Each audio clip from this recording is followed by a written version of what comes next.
Share your knowledge. It is a way to achieve immortality.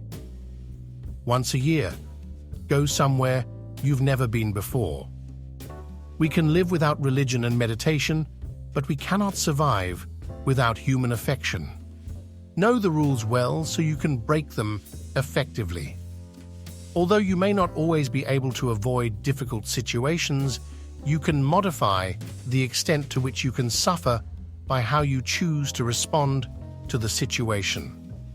When we feel love and kindness towards others, it not only makes others feel loved and cared for, but it also helps us to develop inner happiness and peace. Whether one is rich or poor educated or illiterate, religious or non-believing man or woman, black, white or brown, we are all the same. Physically, emotionally, and mentally, we are all equal. We all share basic needs for food, shelter, safety, and love. We all aspire to happiness, and we all shun suffering. Each of us has hopes, worries, fears, and dreams. Each of us wants the best for our family and loved ones.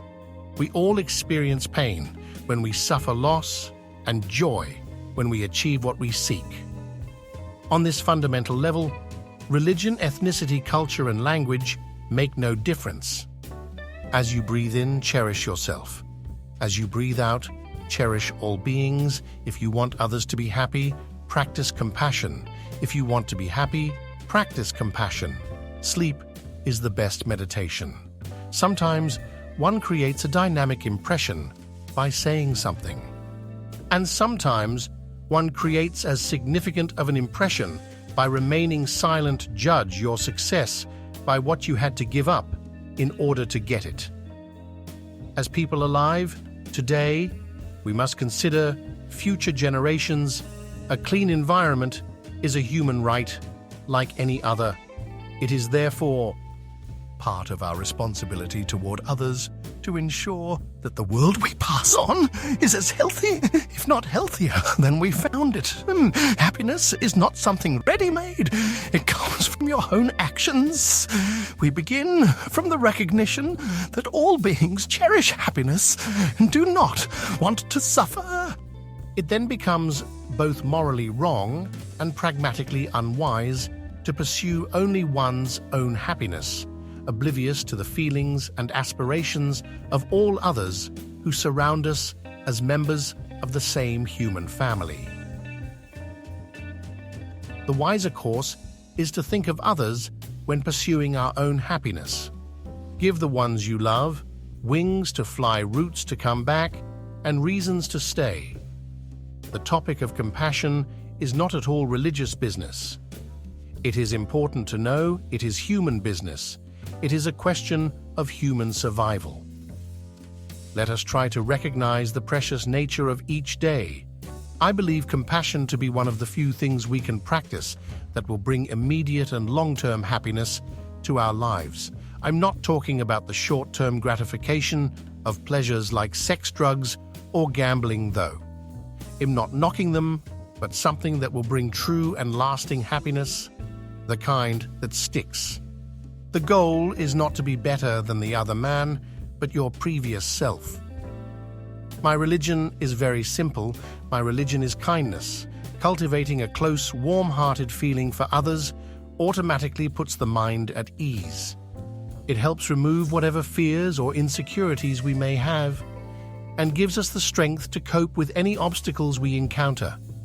It is the principal source of success in life.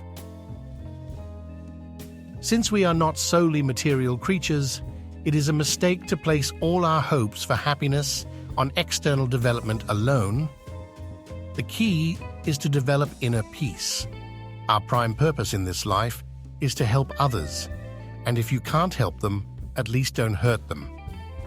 People take different roads, seeking fulfillment and happiness. Just because they're not on your road doesn't mean they've gotten lost. The true hero is one who conquers his own anger and hatred. What surprises me most is man, because he sacrifices his health in order to make money. Then he sacrifices money to recuperate his health. and then he is so anxious about the future that he doesn't enjoy the present. The result being, he doesn't live in the present or the future. He lives as if he's never going to die, and then he dies, having never really lived. Love and compassion are the true religions to me, but to develop this, we do not need to believe in any religion. If you think you are too small to make a difference, try sleeping with a mosquito. Someone else's action should not determine your response. I find hope in the darkest days and focus in the brightest. Remember that sometimes not getting what you want is a wonderful stroke of luck. Love and compassion are necessities, not luxuries. Without them, humanity cannot survive.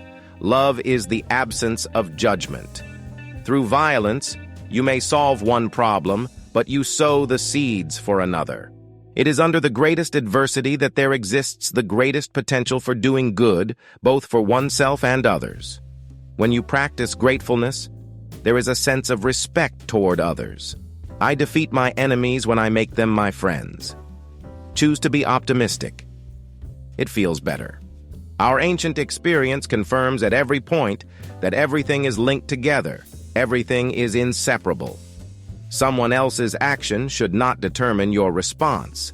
Anger is the ultimate destroyer of your own peace of mind. The more you are motivated by love, the more fearless and free your actions will be. There is only one important point you must keep in your mind, and let it be your guide. No matter what people call you, you are just who you are. Keep to this truth. You must ask yourself how you want to live your life. We live and we die. This is the truth that we can only face alone. No one can help us, not even the Buddha. So consider carefully what prevents you from living the way you want to live your life. We are the controller of technology. If we become slaves to technology, then that's not good. Compassion naturally creates a positive atmosphere, and as a result, you feel peaceful and content. An open heart is an open mind. Time passes unhindered. When we make mistakes, we cannot turn the clock back and try again. All we can do is use the present well. Those who have little interest in spirituality shouldn't think that human inner values don't apply to you. The inner peace of an alert and calm mind are the source of real happiness and good health. Our human intelligence tells us which of our emotions are positive and helpful and which are damaging, and to be restrained or avoided. I will not propose to you that my way is best. The decision is up to you. If you find some point which may be suitable to you, then you can carry out experiments for yourself. If you find that it is of no use, then you can discard it. And in order to carry out a positive action, we must develop a positive vision. Most people prefer a smile to a frown. It's human nature. Even dogs respond with wagging tails to a smile and other shows of affection. Inner peace is the key. If you have inner peace, the external problems do not affect your deep sense of peace and tranquility without this inner peace. No matter how comfortable your life is, materially, you may still be worried, disturbed, or unhappy because of circumstances. We all have the power of thought. What are you lacking? If you have willpower, then you can change anything. You must not hate those who do wrong or harmful things, but with compassion, you must do what you can to stop them, harming themselves as well as those who suffer from their actions. Optimism doesn't mean that you are blind to the reality of the situation. It means that you remain motivated to seek a solution to whatever problems arise. Peace does not mean an absence of conflicts. Differences will always be there. Peace means solving these differences through peaceful means, through dialogue, education, knowledge, and through humane ways. Happiness doesn't always come from a pursuit. Sometimes it comes when we least expect it. Hard times build determination and inner strength. Through them, we can also come to appreciate the uselessness of anger. Instead of getting angry, nurture a deep caring and respect for troublemakers. Because by creating such trying circumstances, they provide us with invaluable opportunities to practice tolerance and patience. When we are motivated by compassion and wisdom, the results of our actions benefit everyone. not just our individual selves or some immediate convenience. When we are able to recognize and forgive ignorant actions of the past, we gain strength to constructively solve the problems of the present.